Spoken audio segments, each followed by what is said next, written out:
बिस्मिल्लाहिर्रहमानिर्रहीम। अस्सलाम वालेकुम प्यारे बच्चों, कैसे हैं आप सब। उम्मीद करती हूँ आप सब खैर आफियत से होंगे। डियर स्टूडेंट्स, चलते हैं हमारे इंग्लिश के लेक्चर की तरफ।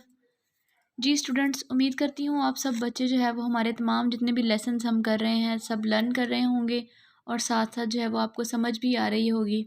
अगर कहीं पे भी कोई मसला होता है तो आप बिला झिझक पूछ सकते हैं, बार बार आप हमसे पूछ सकते हैं, ठीक है। अगर किसी भी किस्म का कोई आपको पॉइंट समझ नहीं आ रहा, कहीं पे कोई कन्फ्यूजन हो रही है तो आप जो है वो व्हाट्सएप पर मैसेज करके पूछ सकते हैं। जी स्टूडेंट्स, चलते हैं हमारे लेक्चर की तरफ। आज हम जो है वो रिवीजन स्टार्ट करने जा रहे हैं हमारे चैप्टर्स की। आपकी अप्रैल के सिलेबस में जो चैप्टर्स शामिल हैं हम वहाँ से रिवीजन स्टार्ट करेंगे। माई अर्ली होम चैप्टर जो है वो आप लोगों ने पढ़ा हुआ है पहले। इसी चैप्टर की आज हम एक्सरसाइज जो है वो रिवाइज़ करने जा रहे हैं, ठीक है। और इसके साथ हम तमाम चैप्टर्स की एक्सरसाइजेस को रिवाइज़ करेंगे 1 बाय 1, ठीक है, ताकि आपको बहुत सारी चीज़ें जो क्लियर नहीं है वो दोबारा से क्लियर हो जाएँ। Exercise comprehension. Answer the following questions. Answer the following questions, ठीक है। पहले हमने आंसर क्वेश्चंस करने हैं, ठीक है। अभी देखेंगे आंसर क्वेश्चंस 1 बाय 1। पहला क्वेश्चन आज देखते हैं।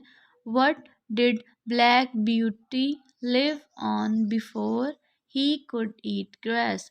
What did black beauty live on before he could eat grass. Black beauty जो है वो जब पहले घास नहीं खाती थी तो वो मतलब किस चीज़ पे गुजारा करती थी।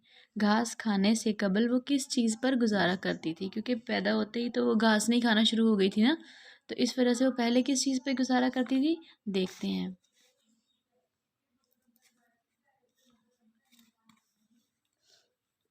He lived on his mother's milk. He lived on his mother's milk before he could eat grass. घास खाने से पहले वो अपनी मदर फीड पे, मदर मिल्क, अपनी माँ के दूध पे गुजारा करती थी।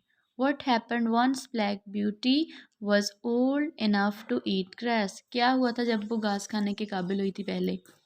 As soon as Black Beauty was old enough to eat grass, जैसे ही जल्द से जल्द ब्लैक ब्यूटी जो है वो क्या घास खाने के काबिल हो गई थी। His mother use to go out to work in the day time, तो उसकी मदर जो है वो दिन टाइम में बाहर काम करने जाती थी।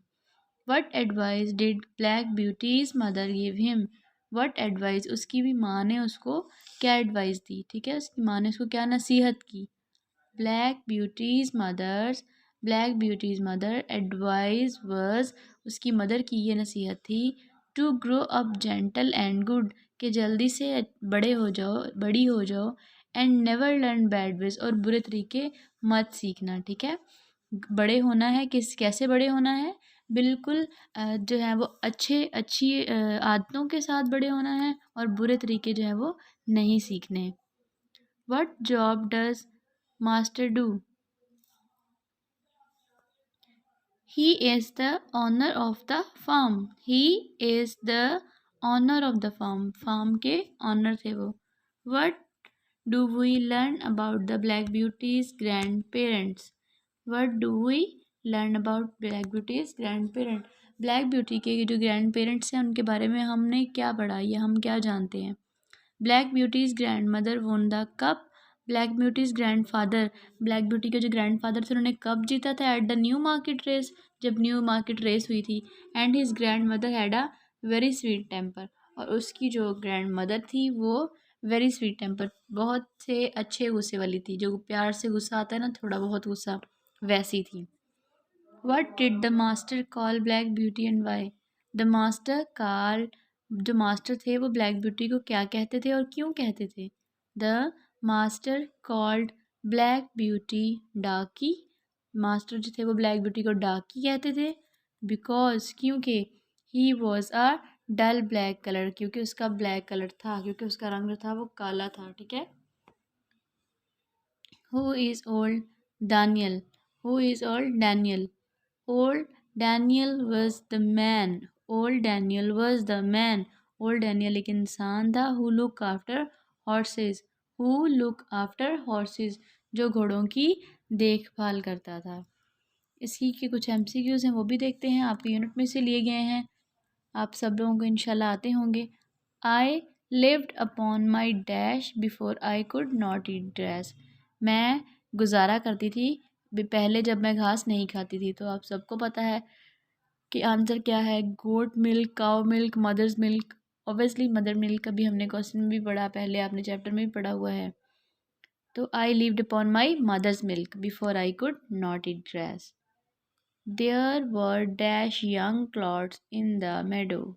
There were dash young colts in the meadow. 4 6 8 6, ठीक है। यूनिट की रीडिंग कीजिएगा, आपको तब समझ में आ जाएगा।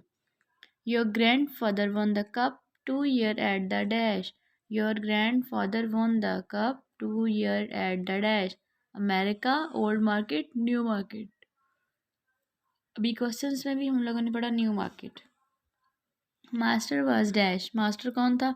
Farmer, doctor, salesman. फार्मर क्योंकि वो फार्म जो है वो उसको भी चला रहा था और उसने जो है वो बहुत एनिमल्स भी रखे हुए थे, तो वो फार्मर था। Master called Black beauty dash. Master जो है वो ब्लैक ब्यूटी को क्या कहता था? बबली, डाकी, स्वीटी। डाकी। तो देखिए इसमें से 3 से 4 ऑप्शंस तो ऐसे थे जो हम लोगों ने क्वेश्चंस में भी पढ़े हुए थे। अभी जो है वो हम लोग ग्रामर की थोड़ी सी रिवीजन करेंगे, ठीक है। ये जो क्वेश्चंस हैं और ये साथ जो भी आपके चूज़ द करेक्ट आंसर है, ये आपने लर्न करने हैं, ठीक है। इसके साथ हम लोग जो है वो हमारा नेक्स्ट जो है वो कॉन्सेप्ट ग्रामर का आपने पहले किया हुआ है, लेकिन मैं चाहती हूँ कि आपकी थोड़ी सी रिवीजन हो जाए ताकि आप लोगों को जो है वो आसानी रहे। जो चीज़ भूल गए हैं आप वो दोबारा से रिवाइंड कर लें हम, ठीक है। आज हम पढ़ेंगे वर्ब और एडवर्ब, ठीक है। तो सबसे पहले आपको बताना चाहूँगी वर्ब को उर्दू में फेल कहते हैं, ठीक है। अब इसकी डिफ़ाइन देखते हैं। A word used for showing an action is called verb. A word used for showing an action is called verb. A word used for showing an action is called verb. A word used for showing an action is called a verb. ठीक है। अच्छा बच्चों देखें, सबसे पहले आप देखें कि डेफिनेशन जो है वो मैंने आपको पहले भी करवाई हुई है। अगर आप लोगों ने वही डेफिनेशन एज इट इज़ याद करनी है तो आप वो भी कर सकते हैं। ये डेफिनेशन आपको दिखाने का मकसद है कि अगर आप ये कर चुके हैं और आपको प्रॉब्लम हो रही है नई डेफिनेशन याद करने में, तो आप यही डेफिनेशन कर लीजिएगा। अ वर्ड विच एक्सप्रेस एक्शन, ऐसा लफ्ज़ विच जो एक्सप्रेस ज़ाहिर करता है एक्शन को, हमारे काम को, मूवमेंट हमारी हरकत को, और एग्जिस्टेंस और किसी चीज़ की होने को, ऑफ द सब्जेक्ट यानी कि सब्जेक्ट जो होता है हम हैं कोई भी है, किसी भी सब्जेक्ट की मूवमेंट, एक्शन और उसकी एग्जिस्टेंस को जो ज़ाहिर करता है वो क्या होता है? वर्ब। जैसे राइट मतलब लिखना, प्ले खेलना, ड्रिंक पीना। तो अब ये तो काम है जो हम करते हैं, लेकिन जब भी ये कोई काम हम करते हैं तो हमारे इस काम को कौन शो करता है? वर्ब शो करता है, ठीक है। A word which expresses action, movement और existence of a subject is called a verb. Write लिखना, प्ले खेलना, ड्रिंक पीना, यानी कि कोई भी जो काम है वो क्या होता है? फेल होता है, वर्ब होता है। जैसे अली राइट्स, अली राइट्स, अली लिखता है। तो अली जो क्या है वो सब्जेक्ट, लेकिन राइट्स क्या है? जैसे हम यहाँ लिखते हैं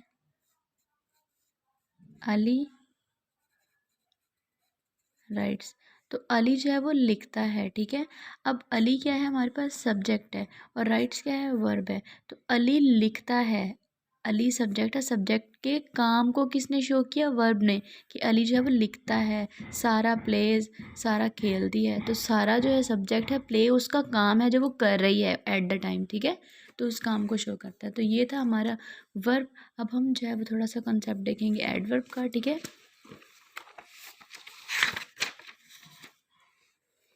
जी स्टूडेंट्स, आप लोगों को वर्ब के बारे में पता चल गया होगा कि वर्ब की डेफिनेशन आपने देखी होगी, एग्जाम्पल भी देखी होगी। वर्ब का मतलब कोई किसी भी सब्जेक्ट के काम को, उसके एक्शन को, उसकी मूवमेंट को, उसकी एग्जिस्टेंस को शो करना, ठीक है। जी डियर स्टूडेंट्स, एडवर्ब फेल मतलब, फेल मतलब, फेल तो हमें पता है कि वर्ब को कहते हैं, ठीक है। आपको पता है वर्ब है ये वर्ब। ऐड, लेकिन ये ऐड मतलब फेल मतलब का क्या मतलब है? डेफिनेशन देखते हैं सबसे पहले।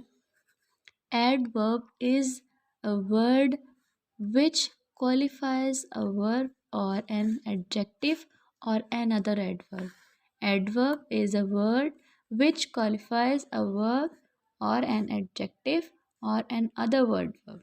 फेल मतलब एडवर्ब यानी कि एडवर्ब ऐसा लफ्ज़ है जो किसी फेल, इसमें सिफ्त या किसी दूसरे फेल मतलब की खसूसियत को ज़ाहिर करे।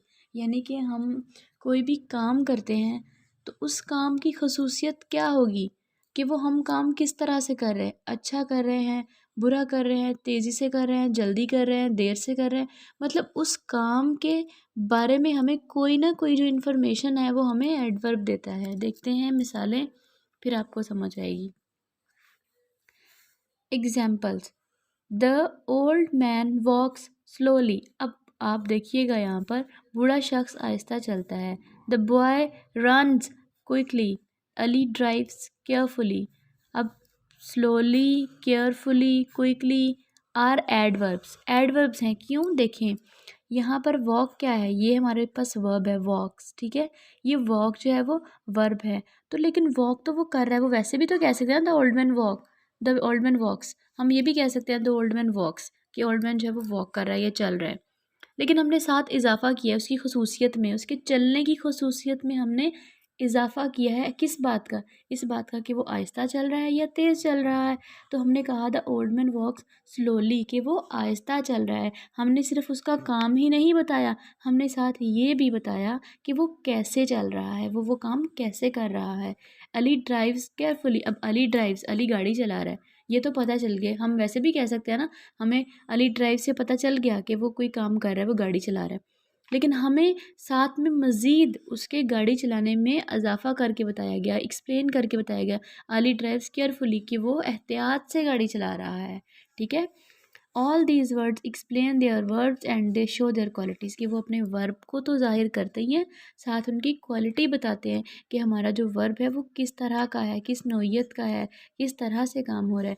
देखें स्लोली, क्विकली, केयरफुली सब एडवर्ब हैं, ये अपने वर्ब की वजाहत करते हैं और उनकी खसूसियत को ज़ाहिर करते हैं।